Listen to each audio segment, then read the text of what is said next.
The Mountain by Robert Frost. Read by Frank Blissett. The mountain held the town as in a shadow. I saw so much before I slept there once. I noticed that I missed stars in the west, where its black body cut into the sky. Near me it seemed, I felt it like a wall behind which I was sheltered from a wind. And yet between the town and it I found, when I walked forth at dawn to see new things, were fields, a river, and beyond, more fields. The river at the time was fallen away, and made a widespread brawl on cobblestones. But the signs showed what it had done in spring. Good grassland gullied out, and in the grass ridges of sand and driftwood stripped of bark.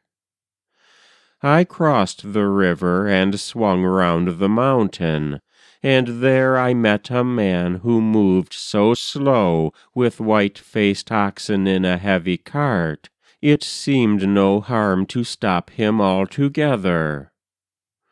"What town is this?" I asked. "This? Lunenburg."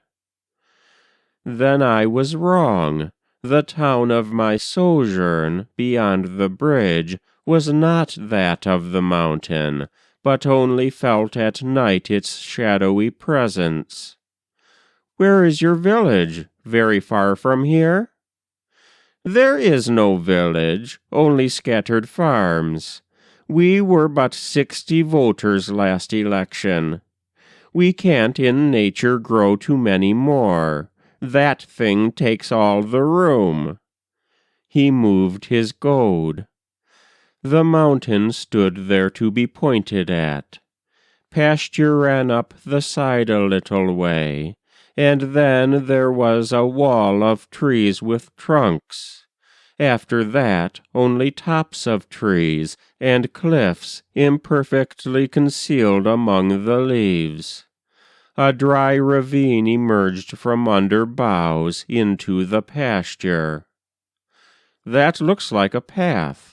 Is that the way to reach the top from here?"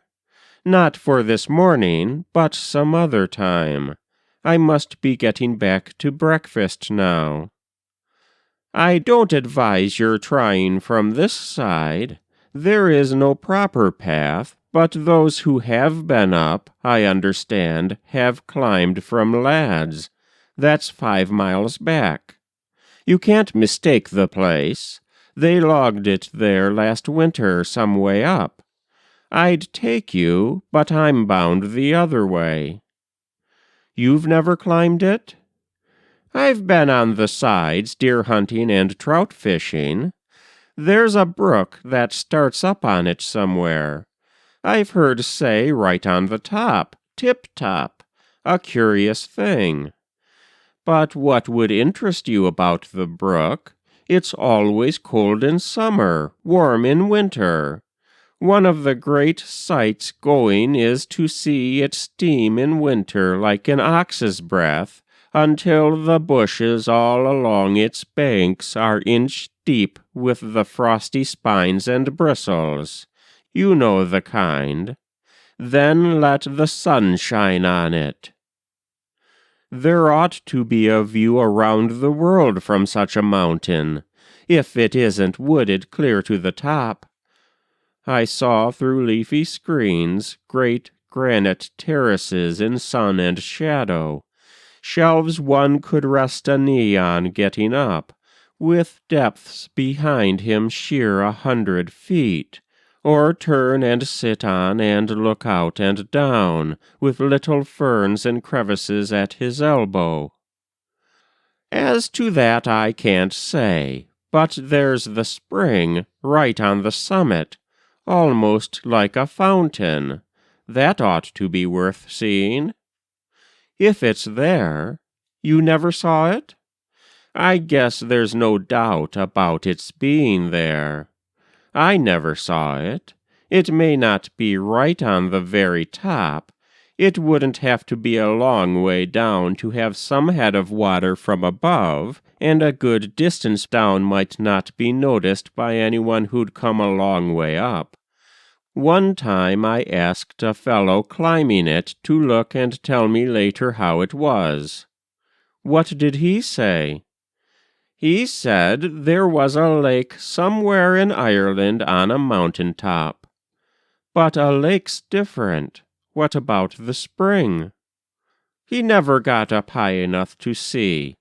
That's why I don't advise your trying this side. He tried this side. I've always meant to go and look myself, but you know how it is. It doesn't seem so much to climb a mountain you've worked around the foot of all your life. What would I do? Go in my overalls with a big stick, the same as when the cows haven't come down to the bars at milking time?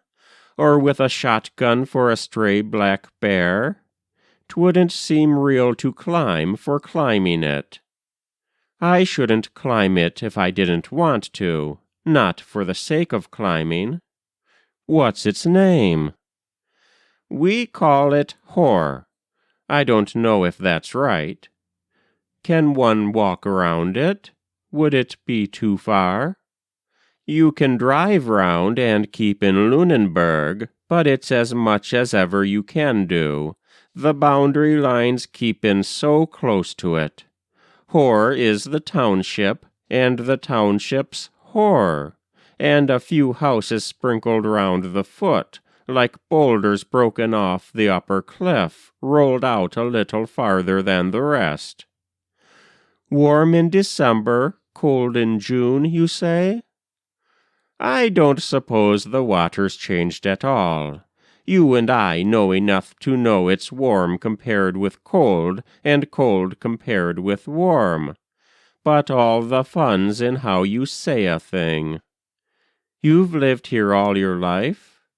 Ever since Hor was no bigger than a— What? I did not hear.